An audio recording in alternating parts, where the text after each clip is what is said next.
Então vamos lá. Então a gente vai ver uma aula sobre desfusão cognitiva, que desfusão não é fundir, né? O pensamento e a emoção ele estão em fusão. A gente vai desfundir, ou seja, vai separar pensamentos e emoções. Mas olha que interessante, aqui tem um copo e a ideia da prática da meditação é essa, né? Que nossa atenção a gente vai para o copo meio vazio e copo meio cheio. Essa aqui foi uma metáfora interessante para a gente entender que a meditação da atenção plena, por exemplo, body scan ou atenção na respiração, ela transita entre copo cheio e copo vazio. Ela transita. Se você estiver mais tranquilo, menos preocupado, e aí dependendo também da sua prática, né, do seu tempo de prática, a sua atenção vai cada vez mais ficar mais tempo aqui na âncora, na respiração. Mas ela, sim, com certeza, ela vai para cá, para o copo vazio, para pensamentos, que geralmente são problemas. Ou não. Vamos supor que sejam problemas. Significa que você está estressado ou preocupado com alguma coisa. Geralmente, a sua atenção, como problemas, ele tem uma conotação emocional mais forte, a sua atenção ela vai estar voltada mais para cá. Então, dentro de uma prática meditativa, né, pegando o universo da prática, da meditação, vamos supor, você passa 5 minutos ou 10 minutos fazendo a prática da atenção consciente, muito provavelmente você vai estar mais aqui do que aqui. Aí vai te dar a sensação que você não está meditando, que você não meditou. Mas sim, você meditou.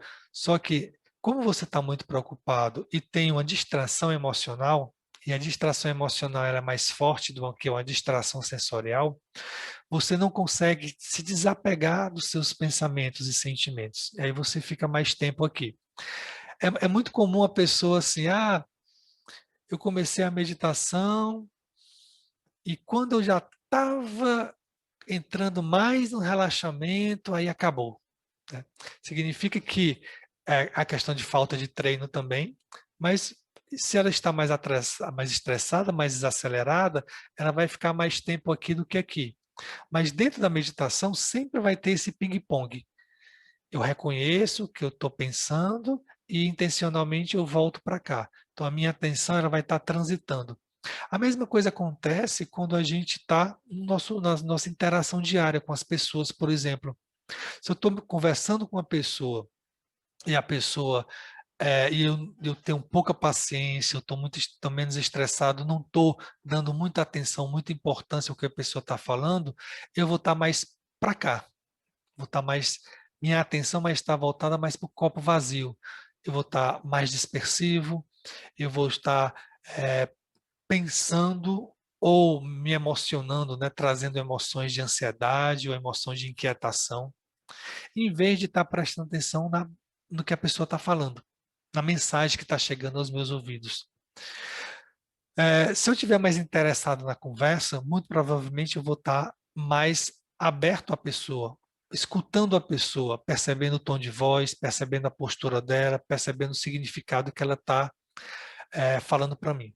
Então, dentro das minhas interações do dia a dia, o mesmo princípio que eu uso dentro da meditação, eu posso usar também dentro de qualquer situação ou evento que eu possa estar passando no meu dia, estressante ou não. O que a gente faz? Geralmente, a gente trabalha com a situação com a minha atenção, ela fica presa em eu gosto, não gosto e neutro, que é exatamente a atitude julgadora, né? E o mindfulness, ele tenta diminuir essa atitude julgadora. Na atitude julgadora, eu sempre estou assim, ó. Então, eu gosto de falar com essa pessoa. Eu não gosto de falar com ela porque ela fala demais. Ou então, eu gosto de falar com ela porque ela é uma pessoa objetiva. Ou então, eu não gosto de falar com ela porque ela é uma pessoa muito sisuda e muito objetiva. Aí, eu gosto de falar com a pessoa porque ela é uma pessoa que ela dá mais informações mais relevantes do que eu queira. E a neutralidade, geralmente, ela não existe. Então, quando a minha atenção está mais para cá e mais para cá, eu tendo a me comportar em em querer me afastar ou evitar aquela pessoa. E a ideia da atenção plena é a gente desenvolver uma capacidade, uma atitude de neutralidade, né? De imparcialidade. Então, quando a gente está aqui, geralmente a gente está no modo fazer. Então, no modo fazer, eu tenho um acoplamento forte com o meu julgamento. E aí, como eu não gosto, eu evito a situação. Por exemplo, eu evito aquela pessoa. Mas a ideia é que, à medida que a gente vai treinando, é exatamente a gente ter um acoplamento fraco, ou seja, de distanciamento daquilo, de uma neutralidade.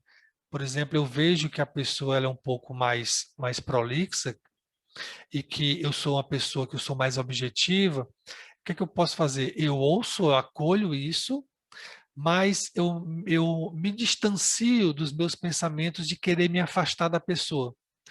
Eu tento trabalhar, né, ter uma neutralidade de não julgar a pessoa. Eu tento trabalhar, de certa forma, e entender que aquela pessoa, eu vou escutá-la e eu preciso de um esforço para escutá-la, e esse esforço ele precisa de novas atitudes, de um novo mindset. Mas que também, por exemplo, quando eu me perder em devaneios, eu voltar para o que a pessoa está falando. Eu, às vezes, posso interrompê-la, mas interrompê-la dando feedbacks. Ah, eu entendi o que você está me dizendo isso, tá ok. E isso eu vou construindo uma forma de me comunicar com essa pessoa, com aquele contexto, de uma forma diferente. De uma forma em que eu entre em harmonia com ela, entre em consenso, eu me conecte com ela. Desse modo aqui, eu me afastar dela. Então, é dessa forma que a gente pode trabalhar a atenção. Então, eu tenho que entender que os pensamentos, então, aqui, não são fatos, são eventos mentais. Ou seja, o que eu estou pensando com ela aqui, eu posso dizer para mim mesmo, não, vamos voltar minha atenção e escutar ela com naturalidade. Então, essa é a ideia de desfusão cognitiva, que é uma característica do modo ser. O modo fazer, eu tenho que o pensamento são fatos. Então, eu não estou gostando da pessoa, ela fala de mais ou ela fala de menos, e aí eu vou me comportar de acordo com o meu pensamento. Quando eu entro para o modo ser, isso é uma intencionalidade, eu vejo isso como um evento. Eu estou pensando que ela fala demais ou fala de menos. Mas isso é, é um evento da minha cabeça. Vamos voltar para o que realmente interessa, que é a minha comunicação com ela? Então, é dessa forma que eu lido com, com ela. Então, existem analogias de como a gente pode trazer essa questão dos pensamentos de uma forma mais para a gente ver essa atitude mental, ver essa forma de agir no mundo de uma forma mais clara. Então, a gente tem a analogia de pensamentos como bolhas de sabão, analogia de pensamentos como o céu azul, como as nuvens que passam pelo céu, de pensamentos como a folha de um rio, né, numa correnteza, e pensamentos como semáforos. A ideia do pensamento como semáforo é que, olha, eu estou pensando isso, mas ele não é importante para mim. Por exemplo, um semáforo ele é importante no dia, durante o dia, quando está no trânsito bem agitado. Mas, por exemplo, eu estou de madrugada e eu paro no sinal vermelho, eu estou no risco de ser assaltado. Então, aquele semáforo, que é um pensamento, ele está me dizendo uma coisa, e eu posso discernir se é importante ou não. E a partir do meu discernimento, ou seja, do meu descentramento, da minha desidentificação com esse pensamento, eu posso então ter uma nova atitude. Eu posso decidir passar no sinal vermelho, vendo ao meu redor e passar com segurança. Mas de dia, o sinal vermelho ele é mais forte, ou seja, o pensamento ele é mais forte, ele tá trazendo a minha atenção para algo que é perigoso. Então, tomo mais cuidado ao atravessar um sinal vermelho, talvez de dia. Na maioria das vezes eu não atravesso, porque eu posso causar um dano para mim e para as pessoas que estão ao meu entorno. Então, existem técnicas que a gente pode fazer. Uma que a gente pode fazer para aumentar esse grau de descentramento, né? De enfraquecer os pensamentos. Se eu enfraqueço os pensamentos, eu enfraqueço a minha emoção também, associada. Uma delas, a gente viu que é rotular o pensamento. Oi, obrigado, tchau é uma forma de rotular o pensamento. A gente já viu essa técnica do oi, obrigado, tchau. Você está divaneando. Oi, eu sei, eu estou sabendo que é você pensamento. Obrigado por querer me dizer isso, mas tchau. Aí você volta a atenção. Então, oi, obrigado, tchau é um mnemônico que é utilizado dentro da prática meditativa. Mas como é que eu posso utilizar também essa questão? É uma atitude mental do deixa ir, né? É equivalente a isso. O deixa ir, no tchau, a gente volta, se desliga dos pensamentos, faz com que ele perca a força e a gente se atrela a uma respiração, por exemplo.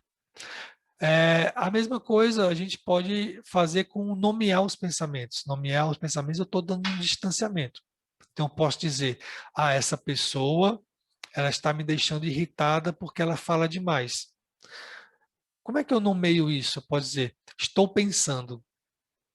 Estou cheio de pensamentos que essa pessoa é muito prolixa, ou estou cheio de pensamentos que essa pessoa ela é muito objetiva.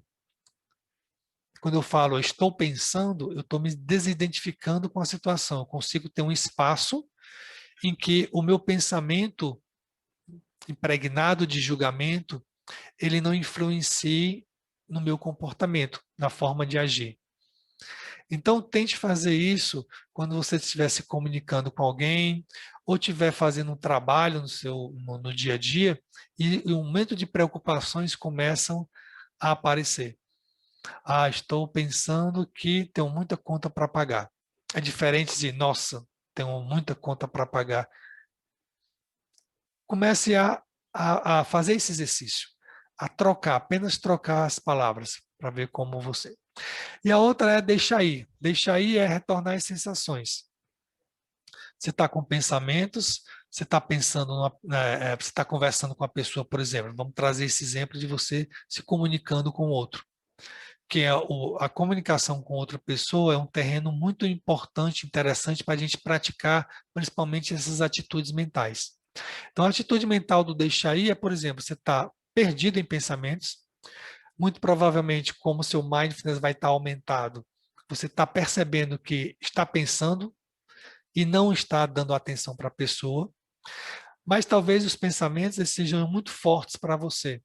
Então você joga a sua atenção nas sensações da planta dos pés, por exemplo, ou em alguma sensação que esteja ocorrendo para você que seja mais evidente. E aí você se desconecta dos pensamentos. Talvez no começo seja mais difícil, mas com a prática isso se torna bem rotineiro. Isso se torna muito fácil você desapegar. Na sensação, a gente já faz isso numa meditação. Por exemplo, numa caminhada meditativa. Você começa a pensar em alguma coisa e você leva a atenção para a sensação da planta dos pés. Quando você, por exemplo, está meditando, atenção na respiração, você sai dos pensamentos ou da distração sensorial e você começa a sentir os movimentos da sua respiração. Ou então você começa a perceber a sensação da planta dos pés. Ou então você vai para uma região desconfortável, os ombros, por exemplo, você está tenso, você respira com os ombros, com essa sensação desconfortável. Então, você está entendendo a questão do deixa ir, é apenas a gente mudar o foco da nossa atenção. Mas para isso a gente precisa um pouco compreender essa técnica e tentar praticá-la e tentar enxergá-la nas situações do nosso dia a dia. Então a ideia é exatamente ver isso. A gente pode ver os pensamentos como bolha de sabão. Você vê o pensamento, a bolha. Como é que a gente vê uma bolha de sabão? A gente olha para ela e ela espoca.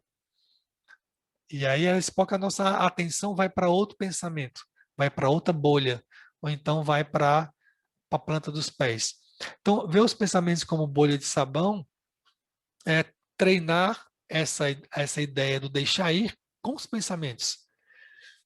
Da mesma forma, né, que a gente treina os pensamentos, vendo pensamento, aí vem outro pensamento, uma bolha que espocou, você vai para outro pensamento, você consegue enxergar, ver essa questão de a consecução, a associação de pensamentos como bolhas. Outra forma da gente trabalhar os pensamentos, que eu não coloquei aqui, é com sons, né? A meditação dos sons. Você percebe o som, você pode descrever o som e deixa ele passar, porque daqui a pouco vem outros sons, vem outro som. Tá? Então, são técnicas que a gente pode utilizar dentro do nosso dia a dia. Uma outra analogia que a gente faz é com esse aqui, né? Os pensamentos são como as nuvens, mas a ideia da consciência é no céu azul. A ideia da gente voltar para o momento presente é aqui no céu azul. Ó, essas nuvens elas passam, elas se formam, elas vão se juntar, elas vão se dispersar. Então, é essa mesma analogia dos pensamentos, para a gente internalizar a ideia de que os pensamentos eles não são fixos, eles são mutáveis, eles se transformam em novos pensamentos. E aí a ideia de que a gente não necessariamente precise sempre se identificar com eles e pautar as nossas nossos comportamentos, a forma da gente agir com as pessoas ou tomar uma decisão pautado nos pensamentos.